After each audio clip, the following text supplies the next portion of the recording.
คือนี่เดี๋ยวสิพามาเบิ่งเนาะบาจิตมาเฮ็ดงานอยู่ที่ประเทศไทยกับหลายเทื่อหลายครั้งเนาะพี่น้องเอ้ยก็บ่เคยพบบ่เคยพ้อเจ้านายแบบนี้เนาะคือบาจิตมาอยู่บ่นี่บ่ฮอดเดือนเนาะทางเจ้านายเพิ่นก็ได้ออกรถให้เนาะพี่น้องเอ้ยออกรถให้ใหม่เลยเนาะพอได้ขี่เพิ่นว่าพี่น้องเอ้ยเดี๋ยวมาเบิ่งนํกันเนาะว่าสิเป็นจังได๋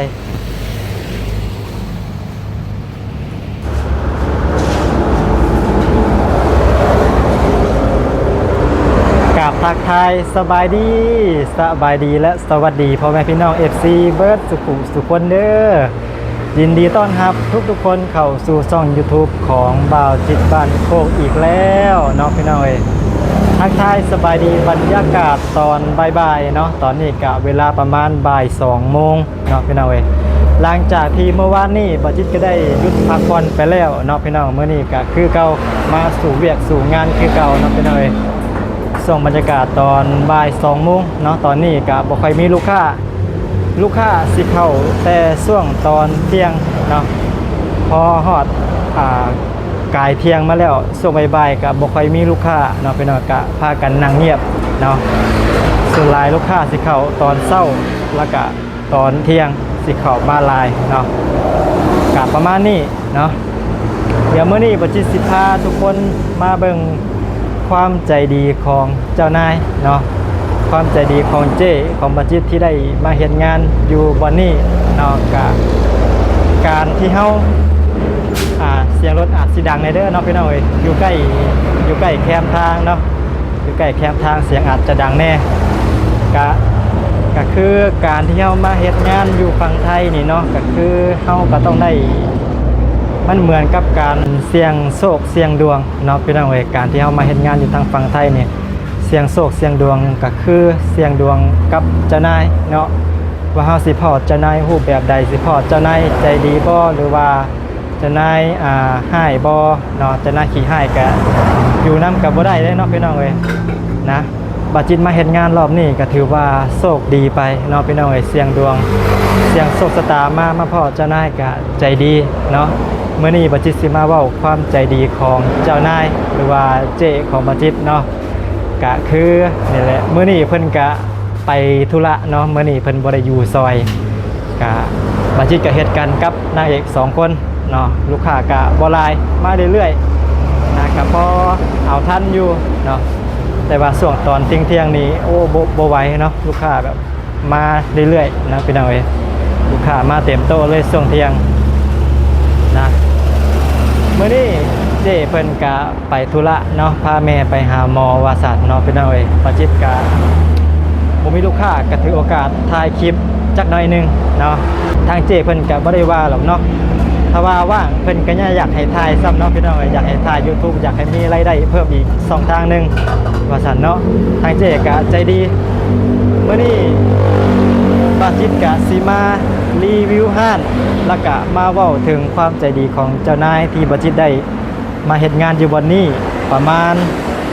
เกือบเดือนนึงแล้วเนาะพี่น้องเอ้ยเฮ็ดนำกันกับเจ้านายเฮ็ดนำกันกับเจ้เพิ่นเนาะก็ได้ฮู้นิสัยใจคอกันก็พอสมควรมื้อนี้สิพาทุกคนมารีวิว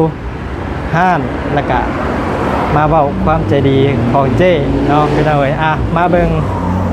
บรรยากาศภายในห้านกันก่อนเลยเนาะกำลังเฮ็ดหยังอยู่เด้อันนี้เนาะสบายดีเด้อ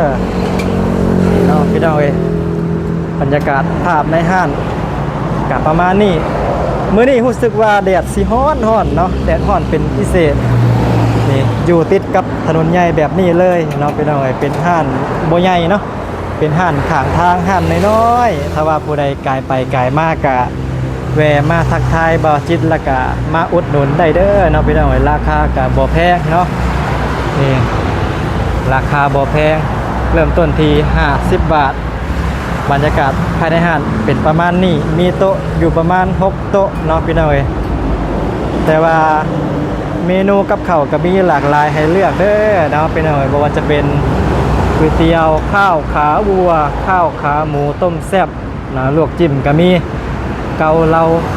กะเพราหมูกรอบเนาะมีครบเบิดนะพี่น้องเอ้ยถ้าว่าผู้ใดอยากกินก๋วยเตี๋ยวอยากกินข้าวกะแวะมาได้ มีครบเนาะอยู่ห้านนี้นี่ถ้าว่าผู้ใดไกลไปไกลมาเนาะอยู่ที่อำเภอกระทุ่มแบนอยู่ที่จังหวัดสมุทรสาครเนาะพี่น้องเอ้ยกะประมาณนี้เนาะเปิดห้านมาได้ประมาณครึ่งเดือนเนาะเกือบเดือนแล้วพี่น้องเอ้ยกะพอได้อยู่เนาะลูกค้ากะมีมาเรื่อยๆผลตอบรับก็ดีอยู่เนาะนี่ภาพบรรยากาศภายในห้านบรรยากาศตอนเที่ยงๆแดดก็อยากร้อนๆแน่เนาะพี่น้องเอ้ยเดี๋ยวสิมาถามนางเอกเพิ่นว่าเป็นจังใดมาอยู่บอนนี่เนาะมาพ่อเจ้านายหรือว่าเจ้เพิ่นเป็นจังใดแน่เนาะกะสิมาสัมภาษณ์มาถามนางเอกเพิ่นเป็นจังใดแน่อันเจ้เพิ่นใจดีอยู่บ่เจ้าว่าใจดีใจดีแม่ใจดีแนวใดแบบว่าจะกินหยังเพิ่นก็ซื้อมาให้กินเพิ่นก็บ่ได้ให้บ่ได้จมบ่ได้หยังแบบเป็นกันเองทางเจ้เพิ่นก็เป็นกันเองเนาะพี่น้องเอ้ยก็คือเพิ่นเป็นคนอีสานเนาะก็เว้าจากันก็เข้าใจง่าย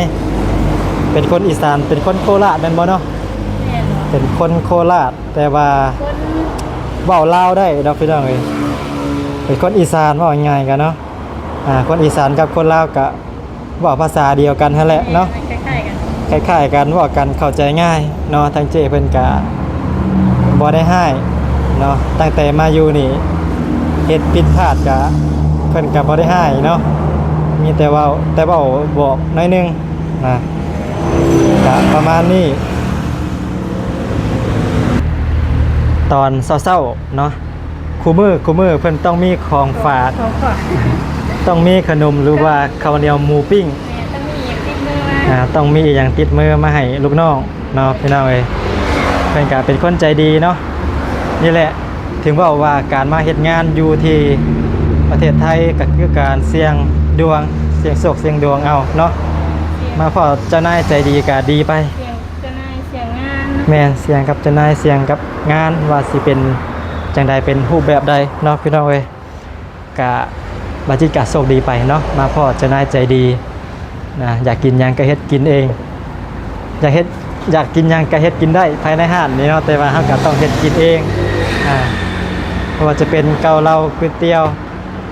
ข้าวผัดข้าวหยังเฮ็ดกินได้เบิดเนาะเพิ่นบ่ได้ห่วงเนาะเรื่องแนวกินนี่บ่ได้ห่วงกินพี่น้องเอ้ยแต่ว่าเวลาเฮ็ดงานก็เฮาก็ต้องเฮ็ดให้เพิ่นแบบเต็มที่เนาะนี่แหละ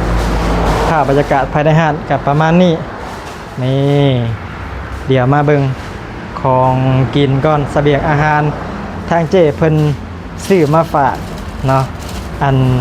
แต่ละเช้าต้องมีของติดไม้ติดมือมาฝากมาไปหน่อยเมื่อนี้ก็ได้เป็นข้าวโพดเนาะข้าวโพดแล้วก็ผลไม้พี่น้องผลไม้ขนมยังแล้วก็ข้าวปุ้นเนาะเมื่อนี้ได้ข้าวปุ้นแล้วก็ได้มีแกงเขียวหวานน้ำแกงเขียวหวานแล้วก็ยังนี่ข้าวเหนียวหมูปิ้งภาพบรรยากาศภายในห้างประมาณนี้เนาะนี่อันนี้ก็คือความใจดีของเจ้านายอย่างหนึ่งเนาะและอีกอย่างหนึ่งที่บัจิตประทับใจเนาะอีกอย่างหนึ่งที่บัจิตประทับใจเลยก็คือนี่เดี๋ยวสิพามาเบิ่งเนาะบัจิตมาเฮ็ดงานอยู่ที่ประเทศไทยกับหลายเทื่อหลายครั้งเนาะพี่น้องเอ้ยก็บ่เคยพบบ่เคยพ้อเจ้านายแบบนี้เนาะคือบัจิตมาอยู่บ่นี่บ่ฮอดเดือนเนาะทางเจ้านายเพิ่นก็ได้ออกรถให้เนาะพี่น้องเอ้ยออกรถให้ใหม่เลยเนาะพอได้ขี่เพิ่นว่าพี่น้องเอ้ยเดี๋ยวมาเบิ่งน้ำกันเนาะว่าสิเป็นจังใดเนาะว่าจิจะบ่เคยพ้อเนาะรถคันใหม่ป้ายแดงเลยบัจิตกะมาเฮ็ดงานกะบ่เคยพบบ่เคยพ้อเจ้านายแบบนี้เจ้านายที่ใจดีแบบนี้เนาะเพิ่นออกรถใหม่ป้ายแดงให้เลยนะพอได้ขี่ไปซื้อเครื่องซื้อของเพิ่นว่าเนาะพี่น้องเอ้ยเดี๋ยวเฮาไปเบิ่งนำกันเนาะว่าสิเป็นจังใดไปเบิ่งนำกันเลยเนาะพี่น้องเอ้ยนี่เนาะก็คือคันนี้เนาะพี่น้องเอ้ยบ่แม่นคันนั้นเด้อเนาะบ่แม่น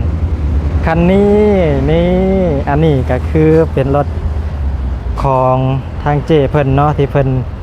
แบบว่าบ่ได้ใส่แล้วเนาะพี่น้องเอ้ย เพิ่นบ่ได้ใส่แล้วเพิ่นก็เอามาให้เนาะพอได้ขี่ไปส่งกับข้าวพอได้ขี่ไปซื้อเครื่องซื้อของประมาณนี้เนาะบาจิตบ่เคยพบเนาะบาจิตมามีแต่ซื้อเอาเองรถถีบก็ได้มีแต่ซื้อเอาเองเนาะอันนี้เพิ่น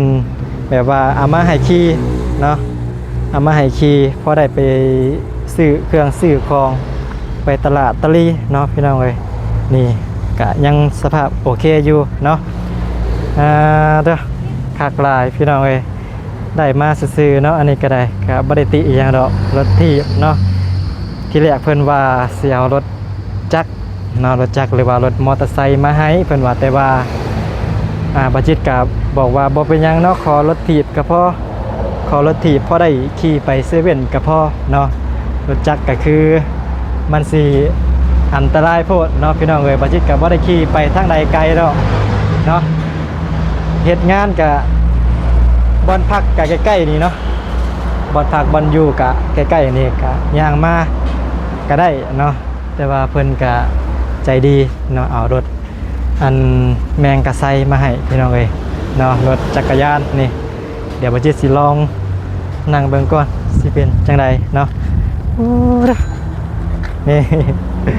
อันนี้ก็คือภาพบรรยากาศอยู่ที่หลังสวนเนาะหลังห้านสันซาหลังห้านกสิมีสวนลมพัดเย็นเย็นเนาะ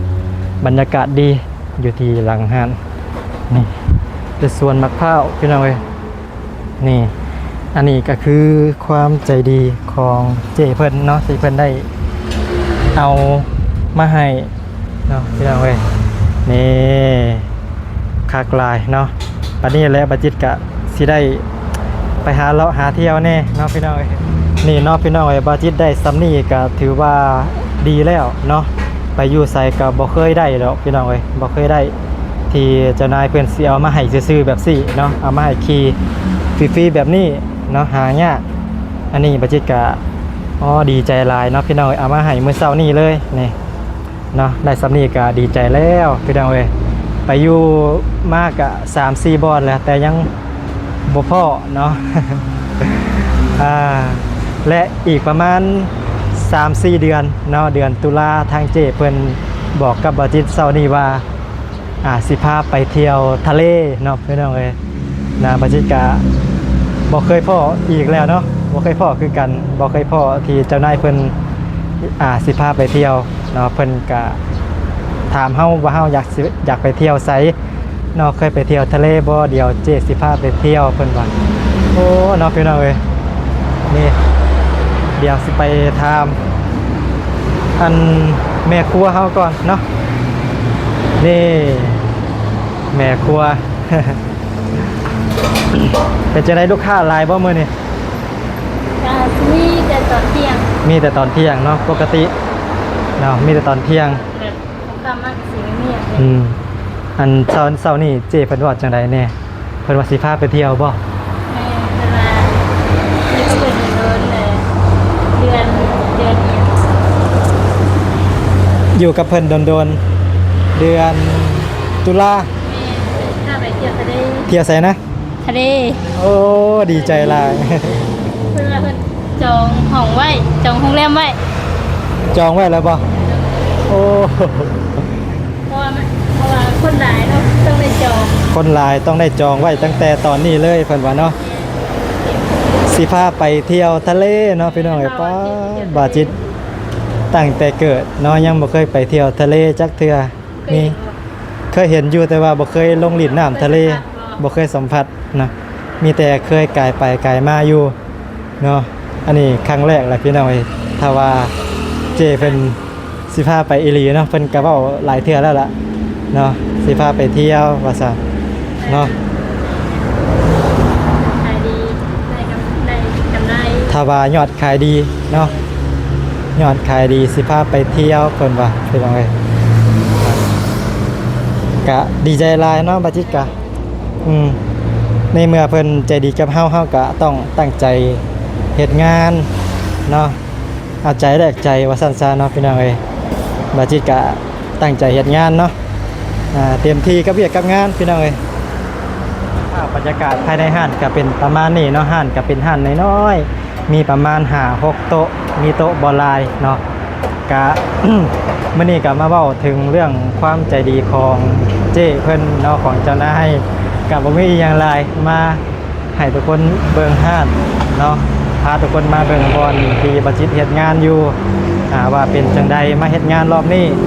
สิอยู่ได้จักเดือนจักปีเนาะบัจิตก็ยังบ่แน่ใจคือกันแต่ก็อยู่ไปเรื่อยๆเนาะอยู่ไปเรื่อยๆพี่น้องเว้ยยังตอบบ่ได้เนาะชีวิตคนเฮามันก็บ่มีอีหยังแน่นอนเนาะก็อยู่ไปเรื่อยๆนี่แหละยังตอบบ่ได้เนาะว่าสิอยู่จักเดือนจักปี